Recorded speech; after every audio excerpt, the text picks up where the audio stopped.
Hello Avon. तो आज की हमारी क्लास होने वाली है बायोलॉजी की। इसमें अपना कॉन्सेप्ट है कोशिका के बारे में। तो अपना जो शरीर है वो पूरा का पूरा बना है कोशिकाओं से मिल करके। अब ये हमें बात कैसे पता चली? ये वैज्ञानिक है, इन्होंने सर्चिंग की थी तो इन्होंने हमको बताया कि जो अपना शरीर है पूरा कोशिकाओं से मिलकर बना है। ठीक है, तो पहले हम जानते हैं कि ये जो वैज्ञानिक है इन्होंने क्या क्या सर्चिंग की थी। ऐसा नहीं है केवल एक वैज्ञानिक ने सर्चिंग की थी, बल्कि कई सारे वैज्ञानिक थे जिनके मैंने यहाँ पर नाम भी लिखे हैं और ये एग्जाम में पूछा भी जाता है। ठीक है, तो देखिए पहले जो अपना वैज्ञानिक थे जिनका नाम था रॉबर्ट हुक। इन्होंने 1665 ईस्वी में सर्च किया था कोशिकाओं के बारे में। तो इन्होंने सबसे पहले देखा था कॉर्क। तो देखिए यहाँ पर कॉर्क जो शब्द है इसका यूज किया गया है, एक पेड़ की छाल को लिया गया था। और वो जो पेड़ की छाल है वो इस प्रकार से थी, एक प्रकार से वाटर प्रूफ, जैसे रेनकोट होता है ना, तो वैसे ही सेम प्रकार से वो पेड़ की छाल है, वो उसकी संरचना ऐसी थी कि एकदम से वो वाटर प्रूफ थी, उसका पानी का कोई असर नहीं पड़ने वाला था। तो वहां पर इन्होंने देखा एकदम अपनी लेंस से, वहां पर आप देखते होगे सूक्ष्मदर्शी लेंस होता है, वहां से उन्होंने देखा कि यहाँ पर धब्बे धब्बे दिख रहे हैं इस पेड़ की छाल पर। तो उन्होंने, ये जो रोबोट हो गए, इन्होंने उस धब्बों को, उन छोटे छोटे दिख रहा है जो इनको दिख रहा था, उसको इन्होंने नाम दे दिया कोशिका। ठीक है, कोशिका इन्होंने उनका उसका नाम दे दिया।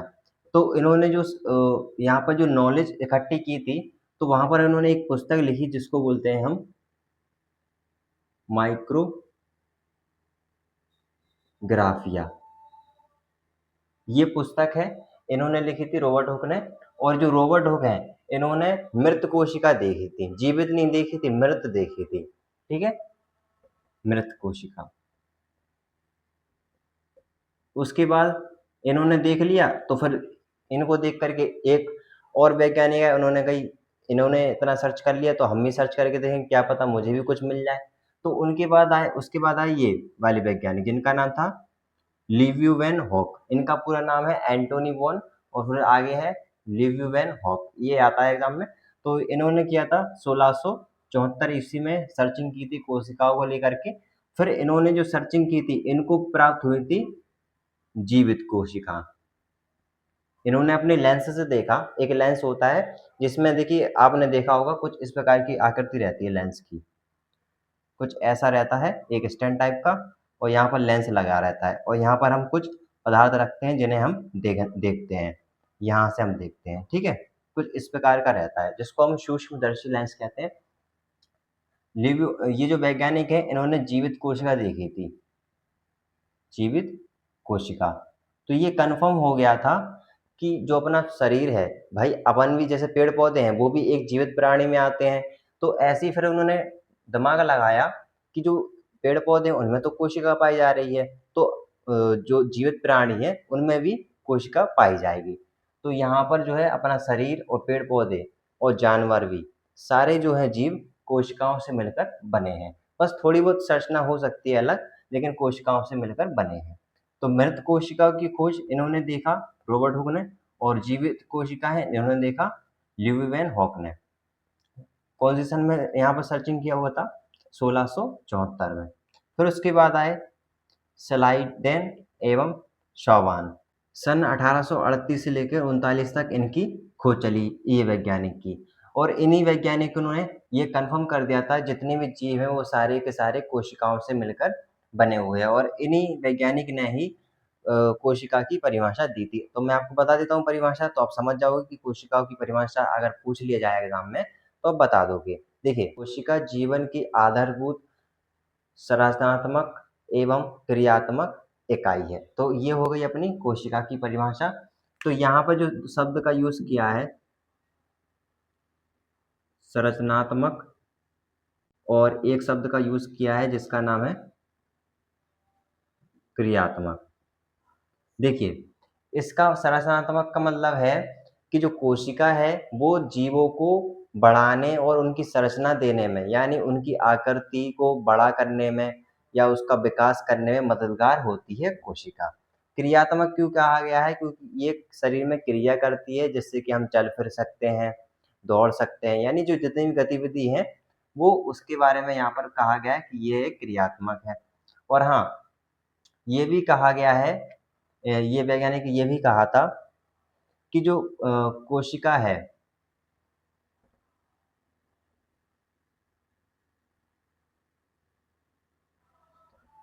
यदि कोई कोशिका है, जैसे मुझे नई कोशिका निर्माण करना है, तो जो पुरानी वाली कोशिका है, पुरानी वाली कोशिका से नई कोशिका का निर्माण हो जाता है। ये वैज्ञानिक ने क्लियर कर दिया था, ये वाली वैज्ञानिक ने। फिर उसके बाद आए हैं अगले वैज्ञानिक जिनका नाम था डुजार्डिन। इन्होंने 1839 में यहाँ पर सर्च किया था, खोज की थी। इन्होंने क्या खोज किया था कि जो कोशिका है उसमें जीव द्रव्य होता है। क्या होता है? जीव द्रव्य। द्रव्य का मतलब पानी, पानीपन होता है, और वहां पर बीच में केंद्रक भी होता है। कोशिका की भीतरी संरचना के बारे में उन्होंने बता दिया था कि कोशिका में है जीव द्रव्य पाया जाता है। ठीक है, तो ये मैंने आपको वैज्ञानिकों के बारे में जानकारी बता दी। अब मैं आपको बताने जा रहा हूँ कोशिका के संख्या के रूप में कितने प्रकार की कोशिका होती है। तो अब हम बात करते हैं संख्या के आधार पर कोशिका कितने प्रकार की होती है। तो देखिए यहाँ पर लिखा है मैंने, एक कोशिकीय और बहुकोशिकीय, यानी दो प्रकार की होती है। एक कोशिकीय मतलब जिनमें एक ही प्रकार की कोशिका पाई जाती है। बहुकोशिकीय यानी बहुत सारे प्रकार की कोशिका पाई जाती है। तो देखिए एक कोशिकीय जीव क्या रहते हैं, जैसे कि इसमें आ जाएगा अमीबा। अमीबा का अगर आपने नाम सुना हो। दूसरा है अपना यहाँ पर पैरामीशियम। ये मैंने इसका उदाहरण बताया है आपको एक कोशिकीय जीव के बारे में। ठीक है, तो केवल इसमें केवल एक ही कोशिका मौजूद रहती है, एक ही तरह की। बहुकोशिकीय यानी बहुत सारी, जैसे इसमें आ जाता है पेड़ पौधे भी आ जाते हैं, मनुष्य आ जाता है, जितने भी जीव हैं, मनुष्य पेड़ पौधे भी, जीव तो ये भी है, बट यहाँ पर एक कोशिकीय वाले जीव हैं ये। और बहुकोशिकीय में यहाँ पर आ जाएगा मनुष्य, जानवर, साथ में पेड़ पौधे, ये कहलाएंगे बहुकोशिकीय उदाहरण, जिसमें कई सारी कोशिकाएं मौजूद रहेंगी। अब क्वेश्चन आता है एग्जाम में कि बताइए सबसे लंबी कोशिका कौन सी है, जो जंतु में पाई जाएगी। लंबी कोशिका जो केवल जंतु में पाई जाएगी, जैसे मनुष्य हुआ, तो इसका मैं नाम बता देता हूँ आपको, तंत्रिका कोशिका। ये सबसे लंबी है, सबसे लंबी कोशिका है तंत्रिका कोशिका। और हाँ, एक क्वेश्चन और है जो सबसे ज्यादा पूछा जाता है, सबसे बड़ी कोशिका। सबसे बड़ी कोशिका, सबसे बड़ी कोशिका का नाम है शुतुरमुर्ग का, शुतुरमुर्ग, मुर्ग है तुर्क है, शुतुरमुर्ग, शुतुरमुर्ग का अंडा, ये सबसे बड़ी कोशिका का उदाहरण है, शुतुरमुर्ग का अंडा। ठीक है, याद रखना इस चीज को। और हाँ, ये तो अपना मैंने आपको बता दिया जंतुओं के बारे में कि तंत्रिका कोशिका ये जंतुओं में होती है। और जैसे पेड़ पौधे हैं, तो पेड़ पौधों में कौन सी पाई जाएगी? एसिटा बुलेरिया, ये इसका नाम है, बुलेरिया, बुलेरिया, एसिटा बुलेरिया। ये किस में पाई जाएगी? पादप में। और ये जो है, जैसे ये लंबी कोशिका है, ये भी लंबी कोशिका है, लेकिन ये जो है पादप में है, एसिटा बुलेरिया। और ये जो है तंत्रिका कोशिका, ये जंतुओं में, जैसे मनुष्य में हो गया। तो ये मैंने आपको बताया एक कोशिका और बहुकोशिका। एक कोशिका मतलब केवल एक ही प्रकार की कोशिका, और बहुकोशिका यानी बहुत सारी प्रकार की कोशिकाएं मौजूद रहेंगी जंतुओं में, यानी जीवों में। तो यहाँ पर हमने जाना कोशिका के प्रकार संख्या के आधार पर। अब वास्तविक में कोशिका कितने प्रकार की होती है वो हम जान लेते हैं। तो ये सारी चीजें हैं इम्पोर्टेंट, जो आप नोट भी कर सकते हैं इस चीज को। चलिए अब बात करते हैं हम कि कोशिका कितने प्रकार की है।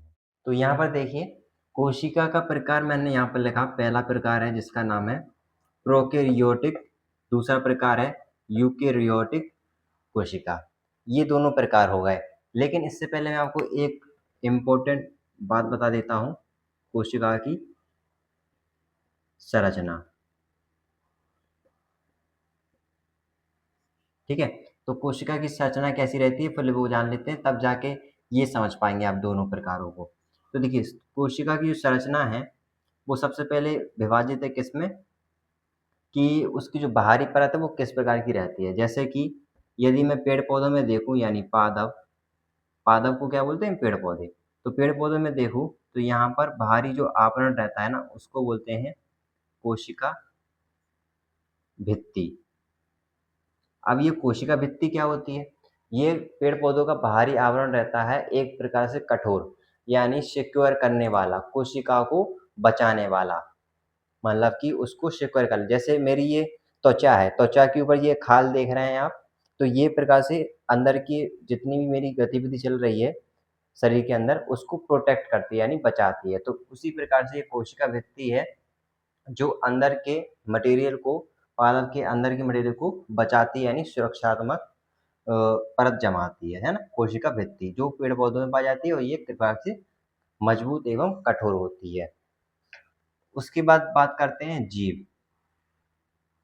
जीव में तो पादप भी आते हैं, लेकिन यहाँ पर ऐड कर लेते हैं मनुष्य या जानवर। तो जानवर में देखिए क्या पाई जाती है, जानवर में यहाँ पर कोशिका झिल्ली होती है, इसमें कोशिका भित्ति है, और जानवर में कोशिका झिल्ली होती है। ये एक प्रकार की लचीली भी होती है, ये कठोर नहीं होती, इसके मुकाबले कठोर नहीं होती, एक प्रकार की लचीली होती है, मुलायम सी रहती है, पतली रहती है। जैसे कि यहाँ पर ये जो ऊपरी परत देख रहे हैं आप, तो यही मेरे एक प्रकार से उदाहरण है इसका, कोशिका झिल्ली का, मनुष्य या जानवर में। तो ये तो बात हो गई कोशिका के बाह्य आवरण के बारे में। फिर उसके बाद और हम डीपली जाते हैं अंदर की साइड, तो उसकी जो संरचना पाई जाएगी वो पाई जाएगी कैसे, कोशिका द्रव में, कोशिका द्रव में, जिसमें कोशिका के अंग होते हैं। जैसे मानव शरीर का, यानी मेरा जो अंग है, पूरा पूरा शरीर का जो अंग है, जैसे हाथ है, पैर है, सिर है, आँख है, तो मेरा ये अंग हो गया, अंग। तो उसी प्रकार से कोशिका का भी अंग पाया जाता है, जिसका नाम जैसे माइटोकॉन्ड्रिया हुआ, राइबोसोम हुआ, है ना, गोल्जी हुआ, ऐसे कई सारे नाम होते हैं। तो उसके बारे में हम डिस्कस करेंगे, लेकिन फिलहाल हम जो है इसके बारे में डिस्कस कर लेते हैं, और यहाँ पर थोड़ा थोड़ा आपको बता दे रहा हूँ कोशिका की संरचना के बारे में। ठीक है, तो कोशिका अंग के उदाहरण में आपको ये मैंने आपको उदाहरण बता दिए, कोशिका, कोशिकांग के बारे में। ठीक है, कोशिकांग के आपको यही उदाहरण होगा अपने, माइटोकॉन्ड्रिया, राइबोसोम, लाइसोसोम, ये ना, ये सारे उदाहरण हो गए। उसके बाद आता है केंद्रक, जो बीच में जैसे केंद्रक है, हर एक वस्तु का, हर एक पदार्थ का केंद्रक होता है, यानी बीच का सेंटर पॉइंट। उसी प्रकार से कोशिका भी एक, कोशिका में भी एक सेंटर पॉइंट पाया जाता है, केंद्रक होता है। तो तीसरा पॉइंट ये हो गया केंद्रक वाला। तो कोशिका की जो संरचना है वो कुछ इसी प्रकार से है, जिसमें पहले बाहरी परत है, उसके बाद अंदर परत यानी बीच की परत, कोशिकांग, और फिर उसके बाद केंद्रक। तो ये तो हमारी कोशिका की संरचना हो। अब हम बात करते हैं कोशिका का पहला प्रकार, जिसका नाम है प्रोकैरियोटिक कोशिका। ये जो है ना, ये पाया जाता है शैवाल में।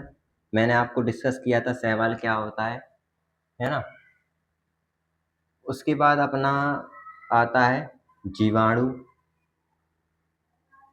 जीवाणु यानी बैक्टीरिया, और नीलहरित। नीलहरित को देखिए क्या कहा गया है, नीलहरित को नीलहरित को वो कहा गया है, जैसे जिसको उदाहरण में ले सकते हैं, जो हरी हरी घास नहीं उगाती है, कई प्रकार से हम चीज़ को यूज़ नहीं करते, तो वहाँ पर हरी हरी घास उगाती है। ये मैंने आपको पिछली वीडियो में डिस्कस किया था, आप जरूर से देखना उसको। ठीक है, तो उसमें जो टॉपिक लिखा है मैंने, पादप जगत लिखा है, उसमें है ये। तो नीलहरित रहती है जहाँ पर घास सी उगाती है, नीली नीलहरित यानी पानी के आसपास, उस चीज़ के बारे में। और शैवाल, शैवाल के बारे में डिस्कस किया था, जीवाणु यानी बैक्टीरिया। तो ये जो कोशिका है, इन जीवों में होता है। क्या होता है? कोशिका, ये वाला। और ये जो है ना दूसरी कोशिका जिसको बोलते हैं यूकेरियोटिक, ये होता है मनुष्य में और जानवर लीजिए, इनमें हो गया ये वाला कोशिका, ये वाली। और साथ में एक और ऐड कर लीजिए यहाँ पर कवक। कवक को इसमें ऐड नहीं करना, कवक इसमें आएगा। तो ये सारी इसमें पाई जाएंगी और ये वाली कोशिका इसमें पाई जाएगी। तो ये चीज़ें हैं। अब हम बात करेंगे कि अ, जो यहाँ पर है ना कोशिका अंग के बारे में, यानी कोशिका की संरचना। तो पहले हम अगली वीडियो में डिस्कस करेंगे पूरा टॉपिक, जिसमें हम जानेंगे कोशिका के अंग के बारे में। तो आज की इस वीडियो में, आज की इस क्लास में हम इतने ही रहने देते हैं, टॉपिक को डिस्कस करेंगे अब अगली वीडियो में। Thanks for watching.